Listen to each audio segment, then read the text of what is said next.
नमस्कार दोस्तों, स्वागत है आपका हमारे YouTube चैनल डेली जी के डोज में। आज है 28 जून और 28 जून से करंट अफेयर्स के जितने भी इंपॉर्टेंट क्वेश्चंस हैं हम लोग इस सेशन में डिस्कस किया जाएगा। अब जितने भी बोल तो देता हूँ लेकिन रहते 10 ही हैं, क्योंकि 10 ही हमको ज़्यादा इंपॉर्टेंट लगते हैं। फालतू का परपंच रच के कोई मतलब नहीं है। वीडियो को पूरा देखिएगा ताकि हर क्वेश्चन की डिटेल एक्सप्लेनेशन आपको मालूम चलती रहे। दूसरा चीज़, 2 दिन बाद अग्निवीर का प्रैक्टिस सेट में डालना शुरू करूंगा, जिसमें कोशिश करूंगा कि हर एक सब्जेक्ट आ जाए, इवन मैथ्स भी आ जाए। ठीक है, तो देखना स्टार्ट करिएगा। प्रयास यही है कि बेस्ट एग्जाम ओरिएंटेड मैंने बनाया पेपर, हेल्पफुल रहना चाहिए।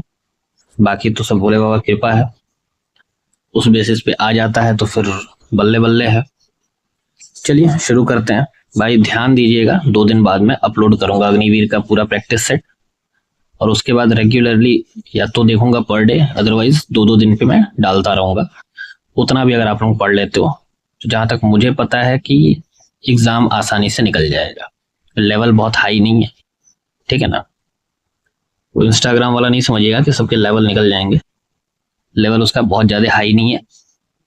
अगर आप कंटिन्यूअसली मेहनत कर रहे हो तो निकलना ही निकलना है, कोई माइका लाल नहीं रोकेगा। चलिए शुरू करते हैं सेशन को। लास्ट डे हम लोग का क्वेश्चन ऑफ द डे था, भारत के किस राज्य में SMR तकनीक पर आधारित पहला न्यूक्लियर पावर प्लांट स्थापित किया जाएगा। In which Indian state will the first SMR based nuclear power plant be setup. Option है आपके महाराष्ट्र, गुजरात, बिहार या राजस्थान। तो करेक्ट आंसर है आपका ऑप्शन नंबर सी, बिहार। पहले क्वेश्चन पे आते हैं। प्रधानमंत्री श्री नरेंद्र मोदी 28 जून 2025 को किस आध्यात्मिक गुरु की शताब्दी समारोह का उद्घाटन करेंगे।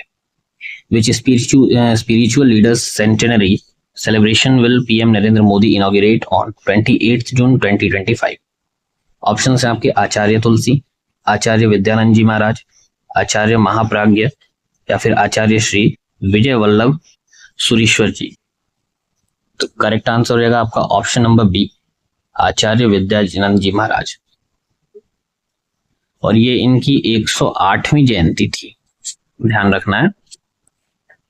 28 जून को विज्ञान भवन नई दिल्ली में प्रधानमंत्री जो है वो आचार्य विद्यानंद जी महाराज के शताब्दी समारोह का उद्घाटन करेंगे। यह कार्यक्रम भारत सरकार और भगवान महावीर अहिंसा भारती ट्रस्ट द्वारा संयुक्त रूप से आयोजित किया जा रहा है। ध्यान रखिए किसके द्वारा है, भारत सरकार तो है ही, भगवान महावीर अहिंसा भारती ट्रस्ट। यह वर्ष भर चलने वाला आयोजन होगा जिसमें सांस्कृतिक, साहित्यिक, शैक्षणिक और आध्यात्मिक कार्यक्रम शामिल रहेंगे। इंपॉर्टेंट ये इसीलिए बोल रहा है क्योंकि ये पूरे साल सेलिब्रेट किया जाएगा। तो ध्यान रखिएगा, ये भी टर्म हो सकता है कि कौन सा ऐसा आयोजन है जो पूरे वर्ष भर चल रहा है। ऑप्शंस कई सारे देंगे, आपको ध्यान रखना आचार्य विद्यानंद जी महाराज की शताब्दी समारोह। अगला सवाल, भारत ने पहली बार गुलाब सुगंधित लीची की खेप किस देश को भेजी। India exported it's first consignment of rose scented लीची टू विच कंट्री। ऑप्शन है आपके UAE, सऊदी अरेबिया, कतर या ओमान। अब चूंकि पहली बार हो रहा है इसलिए ये इंपॉर्टेंट बनेगा। और किस चीज का, तो गुलाब जैसे महकने वाली लीची का जो पहला कंसाइनमेंट था वो भारत ने किस देश को भेजा है। ऑप्शंस मैंने पढ़ा, एक बार और पढ़ देता हूँ। UAE को, सऊदी अरेबिया को, कतर को या ओमान को। करेक्ट आंसर है आपका option number C, Qatar. APEDA यानी कि agricultural and processed food products export development authority, कृषि और प्रसंस्कृत खाद्य उत्पाद निर्यात विकास प्राधिकरण ने पंजाब सरकार के साथ मिलकर इस निर्यात को सफल बनाया। यह खेप पठानकोट से 1 मीट्रिक टन लीची की थी जो 23 जून 2025 को दोहा, कतर भेजी गई। साथ ही 0.5 मीट्रिक टन लीची की एक अन्य खेप दुबई को भी भेजी गई है, जो भारत की बढ़ती कृषि निर्यात क्षमताओं को दर्शाती है। सबसे बड़ा बात था कि भारत सरकार ने कतर को भेजा था। दूसरा चीज, एक छोटा सा हिस्सा उसने भारत ने UAE को भी भेजा है। ये बड़ा इंपॉर्टेंट क्वेश्चन है और SSC, अरे ये रुको ना यार, SSC वालों के लिए तो मतलब रामबाण है। कटरागमा यसाला फेस्टिवल 2025 किस देश में आयोजित किया जा रहा है, जिसे हिंदू, बौद्ध और मुस्लिम समुदायों की एकता का प्रतीक माना जाता है। ऑप्शन है आपके इंडिया, नेपाल, बांग्लादेश या श्रीलंका। मैंने इसलिए बोला क्योंकि एसएससी में आर्ट एंड कल्चर का बहुत बड़ा रोल है, और इसमें लास्ट क्वेश्चन एक है जिसने मतलब उस क्वेश्चन ने सिर्फ उस जगह को या उस मेले को या उस मंदिर को ना पॉपुलर किया है जितना लोग नहीं किए होंगे। तो लास्ट क्वेश्चन जरूर देखिएगा आप लोग। फिलहाल कटरगमा एसाला फेस्टिवल जो है ना ये श्रीलंका में मनाया गया है। ऑप्शन नंबर डी करेक्ट है इस क्वेश्चन का। यह उत्सव 26 जून 2025 को ध्वज फहराने की रस्म के साथ शुरू हुआ। यह श्रीलंका का बहुधार्मिक उत्सव है जिसमें हिंदू, बौद्ध और मुस्लिम श्रद्धालु भाग लेते हैं, तीनों लोग, इसलिए इंपॉर्टेंट भी है ये। पद यात्रा होती है, जैसे कठिन धार्मिक यात्राओं में भाग लेने वाले श्रद्धालु इसे आध्यात्मिक समर्पण और सांस्कृतिक एकता का प्रतीक मानते हैं। नेक्स्ट क्वेश्चन है, हाल ही में इंडियन कोस्ट गार्ड और असम राइफल्स की 6वीं संयुक्त कार्य समूह बैठक कहाँ आयोजित की गई है? Where was the 6th joint working group meeting between ICG and Assam Rifles held recently? Option है आपके कोची, गुवाहाटी, शिलोंग या पोर्ट ब्लेयर।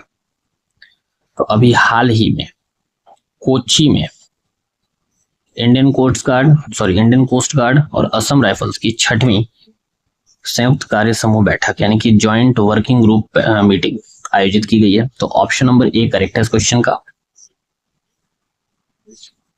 यह बैठक 27 जून 2025 को आईसीजी जिला मुख्यालय संख्या 4 केरल और माहे कोच्चि में संपन्न हुआ। बैठक का उद्देश्य सुरक्षा अभियानों और मानवीय मिशनों में सहयोग को बढ़ाना था और 2019 में शिलोंग में हुई औपचारिक संबद्धता के बाद से दोनों बलों के बीच मजबूत तालमेल बना हुआ है। अगला सवाल है, 2029 में होने वाले प्रतिष्ठित world police and fire games की मेजबानी किस भारतीय शहर को सौंपी गई है? Which Indian city has been designated as the host for the 2029 World Police and Fire Games? ये बड़ा इंपॉर्टेंट रहेगा। क्यों रहेगा वो मैं बता रहा हूं आपको। यहाँ पे आपको 2 क्वेश्चन मिल रहे हैं। पहला ये मिल रहा है कि world police and fire games की मेजबानी कौन सा भारतीय शहर करेगा। ये उतना इंपॉर्टेंट नहीं जितना ये इंपॉर्टेंट है कि ये जो world police and fire games है ना ये भारत में पहली बार हो रहा है। याद रखिएगा, पहली बार हो रहा है और एग्जाम में क्वेश्चन यही बनने वाला है कि world police and fire games किस देश में पहली बार आयोजित किया जा रहा है। इंपॉर्टेंट है, याद रखना आप। ऑप्शन है आपके न्यू दिल्ली, मुंबई, अहमदाबाद या बेंगलुरु। तो world police and fire games की मेजबानी गुजरात का अहमदाबाद कर रहा है इस बार। और ओवरऑल में कहा जाए तो देशों में इंडिया करेगा 2029 में। ठीक है, ऑप्शन नंबर बी मैंने टिक लगाया तो सॉरी उसके लिए, बट सी है इसका आंसर। ठीक है ना, अहमदाबाद। भारत को पहली बार 2029 में world police and fire games की मेजबानी का गौरव मिला है। पहली बार है, याद रखना है, यही पहली बार सबकी लेगा मजे। गृह मंत्री अमित शाह ने इसे हर भारतीय के लिए गौरवपूर्ण क्षण बताया है। अहमदाबाद को आयोजन स्थल चुना गया जो भारत के तेजी से उभरते खेल गंतव्यों में से एक बन चुका है। यह आयोजन 50 से अधिक खेलों में पुलिस, अग्निशमन और आपदा सेवाओं के कर्मियों को भाग लेने का अवसर देता है। यानी कि जो पुलिस बल हैं, ठीक है, फिर जो आपका वो फायर वाले होते हैं और आपदा यानी कि रेस्क्यू फोर्स जो होती है, इन तीनों का मिला जुला वो रहेगा, गेम इवेंट रहेगा। अगला क्वेश्चन है, हाल ही में यूनेस्को की विश्व धरोहर स्थलों की स्थलों की अस्थायी सूची में शामिल सालखन जीवाश्म उद्यान किस राज्य में स्थित है? इंपॉर्टेंट है क्योंकि यूनेस्को के वर्ल्ड हेरिटेज साइट्स में एक तरह से कहा जाए तो नॉन परमानेंट बट शामिल हुआ है। Recently added to UNESCO's tentative list of world heritage sites, Salkhan fossil park is located in which Indian state? Option है आपके मध्य प्रदेश, झारखंड, छत्तीसगढ़ या उत्तर प्रदेश। तो जो सालखन जीवाश्म उद्यान है, फॉसिल पार्क, ये आपका पड़ता है उत्तर प्रदेश में और इसी को अभी यूनेस्को की विश्व धरोहर स्थलों की अस्थायी सूची में शामिल किया गया है। ये आपका सोनभद्र इलाके में पड़ता है। बनारस से जब आप क्या कहते हैं शक्तिनगर के साइड जाएंगे तो बीच में ही पड़ता भी है ये। हम तो कई बार देखे लेकिन वो से कभी नहीं है। सालखन जीवाश्म उद्यान उत्तर प्रदेश के सोनभद्र जिले में स्थित है। यह स्थान 1.4 अरब वर्ष पुराने जीवाश्मों के लिए प्रसिद्ध है। अब इसे यूनेस्को की टेंटेटिव लिस्ट में शामिल किया गया जो विश्व धरोहर बनने की दिशा में पहला कदम है।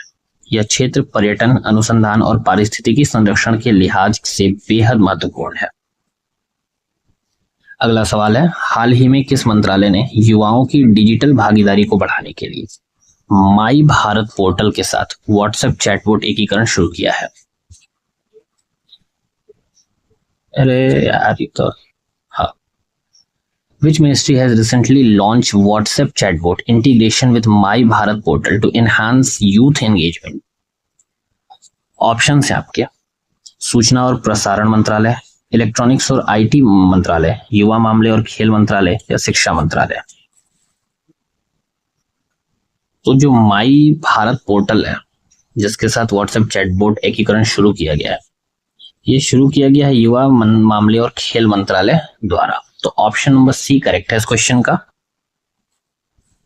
माई भारत पोर्टल का उद्देश्य युवाओं को सीधा जुड़ाव और सशक्त अनुभव देना है। व्हाट्सएप चैटबॉट नंबर यहाँ पे दिया हुआ है, इसके माध्यम से युवा अब एक्सपीरियंशियल वर्किंग लर्निंग प्रोग्राम खोज सकते हैं जिसमें वॉलंटियरिंग अवसर पा सकते हैं, सीवी बना सकते हैं, मेंटरशिप ले सकते हैं, संगठन बना सकते हैं या ज्वाइन कर सकते हैं या कोई समस्या रिपोर्ट कर सकते हैं। ठीक है, इस नंबर पर भी नहीं जाइएगा, आप लोगों को मेन मतलब अपने जॉब से ध्यान रखना है। अगला सवाल, the one cricket my life and मोर नामक आत्मकथा किस भारतीय क्रिकेटर द्वारा लिखी गई है? Who is the author of the autobiography titled the one cricket my life and more? Autobiography है, खुद से लिखी अपने जीवन पे, और कौन सी बुक है? The one cricket my life and more. Option है आपके, विराट कोहली, रोहित शर्मा, शिखर धवन या युवराज सिंह। करेक्ट आंसर है आपका option number C, the one cricket my life and more Shikhar Dhawan की आत्मकथा है और इन्होंने खुद लिखी है। पुस्तक का नाम आप जान चुके हैं, लेखक शिखर धवन है, प्रकाशक हार्पर कॉलिंस इंडिया, लॉन्च की गई 26 जून को। विशेषता क्या है? पुस्तक में उनके जीवन की ईमानदार झलकियां, संघर्ष, सफलता और भावनात्मक बदलाव शामिल है। इसमें विराट कोहली, रोहित शर्मा, युवराज सिंह और हरभजन सिंह जैसे खिलाड़ियों के अनुभव और विचार भी शामिल है। Next important question, Bonalu festival 2025 recently began at which iconic location in Telangana? Bonalu महोत्सव 2025, ये क्वेश्चन आएगा। क्या है ना कि एसएससी भी आर्ट एंड कल्चर का जो टॉपिक डालता है ना, कोई भी हो, चाहे वो CGL, CHSL, CPUSI, MTS, GD, SSC की कोई भी पेपर हो, दिल्ली पुलिस, कुछ भी, जो आर्ट एंड कल्चर का सेक्शन है जिसमें आपके जितने भी फोक डांसेस हैं या फिर आपका क्या कहते हैं शहनाई या फिर वाद्य यंत्र वाले हैं या फेस्टिवल हैं, मेले हैं, ये सब जो डालता है ना, तो एक दो क्वेश्चन तो ऐसे होते हैं जो कंटिन्यूअसली रिपीटेड होते रहते हैं। पुराने कहो या फिर एक नॉर्मल जो होता है ना कि मणिपुरी कहाँ का नृत्य है, तो इजीली आदमी को पता है। बट एक से दो क्वेश्चंस ऐसे डालते हैं जो हाल फिलहाल के रिसेंट में अभी करंट में चल रहे थे या हुए हैं, तो इसको ध्यान रखिएगा। बोनालू महोत्सव, इसके साथ एक चीज और ध्यान रखना है, जैसे अभी हाल फिलहाल में रथ यात्रा भी शुरू हुई है उड़ीसा में, जगन्नाथपुरी में, वो भी आ सकता है क्या, अगर वो आना है तो आना है। जो भी रिसेंट में भी फेस्टिवल चल रहे हैं उनको जरूर ध्यान रखिएगा। जैसे बोनालू था, इससे पहले वो श्रीलंका वाला था। तो यहाँ पूछ रहे हैं कि भाई ये जो बोनालू महोत्सव 2025 ये कहाँ का है? ये तेलंगाना का है। यही मेन दो चीज याद रखना है, और कुछ नहीं है। क्वेश्चन तो फर्जी है, एकदम फालतू है। आपको बस यही याद रखना है ये कहाँ का है, तेलंगाना का है। बट क्वेश्चन दिया है तो क्वेश्चन की इज्जत रखनी जरूरी है। तो तेलंगाना के किस ऐतिहासिक स्थल से हुआ है? ऑप्शन है आपके, चार मीनार, बिरला मंदिर, गोलकोंडा फोर्ट या भद्रकाली टेम्पल। तो बोनालू महोत्सव 2025 की शुरुआत तेलंगाना के गोलकोंडा फोर्ट से शुरू हुई है। तो ऑप्शन नंबर सी करेक्ट है इस क्वेश्चन का। देखो जो बात है मैं क्लियर कट बता दे रहा हूँ, इस क्वेश्चन का उतना मतलब नहीं है जितना बोनालू महोत्सव 2025 कहाँ मनाया जाता है इसका है। बोनालू महोत्सव 2025 इसकी शुरुआत 26 जून को श्री जगदम्बा महाकाली मंदिर गोलकोंडा किले से हुई। तेलंगाना सरकार ने इस बार उत्सव के लिए 20 करोड़ रुपए का निवेश अनुदान किया है, विशेष अनुदान किया है। और पोथराजू नृत्य, ये भी ध्यान रखिएगा, पोथराजू नृत्य किस राज्य से संबंधित है? तेलंगाना से। महिलाओं की पारंपरिक वेशभूषा और अग्नि प्रदर्शन इस लोक उत्सव की प्रमुख झलकियां हैं। तो यहां से आपको दो क्वेश्चन नहीं, तीन चीजें मिली। पहला क्या मिला? ये भाई ये होती है करेला। पहला मिला बोनालू महोत्सव कहाँ मनाया जाता है, आपको पता चल गया कि ये तेलंगाना मनाया जाता है। अब 2025 का जो ये महोत्सव था ये कहाँ से शुरू किया गया था? गोलकोंडा फोर्ट से शुरू किया गया था। तीसरा इंपॉर्टेंट चीज आपको यहाँ मिल रहा है, कि एक नृत्य किया जाता है पोथराजु नृत्य, ये कहाँ किया जाता है? तो ये भी आपका किया जाता है तेलंगाना में, ठीक है ना। नेक्स्ट क्वेश्चन और last question, Ambubachi Mela 2025 was celebrated at which famous temple in India? Ambubachi Mela 2025 Bharat के किस प्रसिद्ध मंदिर में मनाया गया है? अंबुबाची मेला, अच्छा पहले इसको देख लेते हैं। ऑप्शन है आपके Vaishno Devi temple, Meenakshi temple, Kamakhya temple या महाकालेश्वर टेम्पल। तो अंबुबाची मेला जो है 2025 का, ये असम के कामाख्या टेम्पल में यानी कि कामाख्या देवी के मंदिर में मनाया जाता है। तो ऑप्शन नंबर सी करेक्ट है इस क्वेश्चन का। अंबुबाची मेला और कामाख्या माता जी का मेला मंदिर, इस दोनों को जितने श्रद्धालु लोग फेमस नहीं कर पाए, उससे ज्यादा साला एसएससी इसको फेमस किया है। खाली क्वेश्चन दे के, नहीं तो हम किसी को मालूम नहीं जल्दी रहता, लड़कों को कहाँ मालूम रहता है कौन सा मेला कहाँ हो रहा है। एसएससी उसको याद दिलाया है कि भैया अंबुबाची और कामाख्या माता का मंदिर जो है ये दोनों एक ही जगह पे हैं। कामाख्या माता के मंदिर में ये मनाया जाता है मेला और ये दोनों असम में होता है। तो सोचिए कि अगर मैंने ये बात बोली है इसका मतलब कि कितना इंपॉर्टेंट है। मैं जान रहा हूँ या आप लोग भी पढ़ रहे हो तो आप लोगों को मालूम है कि हर साल ये क्वेश्चन आएगा, फिर भी देता है, पता नहीं इस क्वेश्चन से ऐसा क्या है। बट जो भी है कामाख्या माता के मंदिर में मनाया जाता है, ये याद रखना आपको। कौन सा मेला? अंबुबाची मेला। अंबुबाची मेला 2025 असम के कामाख्या माता मंदिर में 22 से 25 जून तक आयोजित हुआ। यह त्योहार देवी कामाख्या के मासिक धर्म चक्र का प्रतीक है। मंदिर इन 4 दिनों में बंद रहता है। 26 जून के सुबह 6 बजे मंदिर के कपाट फिर से खोले गए और लाखों श्रद्धालु दर्शन के लिए पहुंचे थे। तो ये थे हमारे आज के टॉप 10 करंट अफेयर्स। सेशन अच्छा लगा हो आपको, लाइक जरूर करिएगा, शेयर करिएगा चैनल को और सब्सक्राइब जरूर करिएगा। दोस्तों को भी दीजिएगा, भाई बहन जो भी तैयारी कर रहे हैं उनको दीजिएगा, क्योंकि अपना उद्देश्य सिर्फ इतना है कि मैं करंट अफेयर्स वही ला के दूं जो जरूरी है। 20 क्वेश्चन करके 25 क्वेश्चन करके 1 घंटा 2 घंटे का वीडियो बना के मेरे को वाहवाही नहीं लूटना है। मेन मकसद है एक बार लाइन में आ जाऊं फिर तो सबको देखा जाएगा, लेकिन ये सब होगा आप लोगों की वजह से, आप लोगों के सपोर्ट से। अब आज का क्वेश्चन ऑफ द डे है, भारतीय क्रिकेटर रिंकू सिंह किस विभाग में वरिष्ठ अधिकारी के रूप में नियुक्त किया जा रहा है? Indian cricketer Rinku Singh is being appointed as a senior officer in which department? Option है आपके youth affairs and sport department, Uttar Pradesh police department, Uttar Pradesh basic education department या ministry of external affairs. Answer इसका आप लोगों को पता ही है, कमेंट बॉक्स में कमेंट करना है और जरूर करिएगा, गलती भी करिएगा लेकिन करिएगा, ठीक है। कमेंट करने से आप लोगों के अंदर एक होता है ना उत्सुकता बढ़ना शुरू होती है। जब आपका आंसर सही होता है तो हम जान रहे हैं अंदर ही अंदर गुदगुदी भी होती है पेट में कि हमको इतना आ रहा है, ठीक है। तो यहाँ हम लोगों का सेशन समाप्त होता है। फिर से एक बार रिक्वेस्ट है, चैनल को सब्सक्राइब जरूर करिएगा और जो भी लोग हैं पढ़ने वाले उनको जरूर भेजिएगा ताकि उनकी भी हेल्प हो सके, ठीक। तब तक के लिए धन्यवाद, नमस्कार। और कल का जो जूनियर असिस्टेंट का पेपर है उसके लिए ऑल द बेस्ट। हालांकि मैं उन एग्जाम्स के लिए मैं नहीं मेहनत कर पाता हूँ, बट फिर भी जिनका हो उनके लिए ऑल द बेस्ट। अच्छे से पेपर दिए, ईमानदारी दीजिएगा, बस ईमानदारी रहेगी ना बहुत कुछ होगा।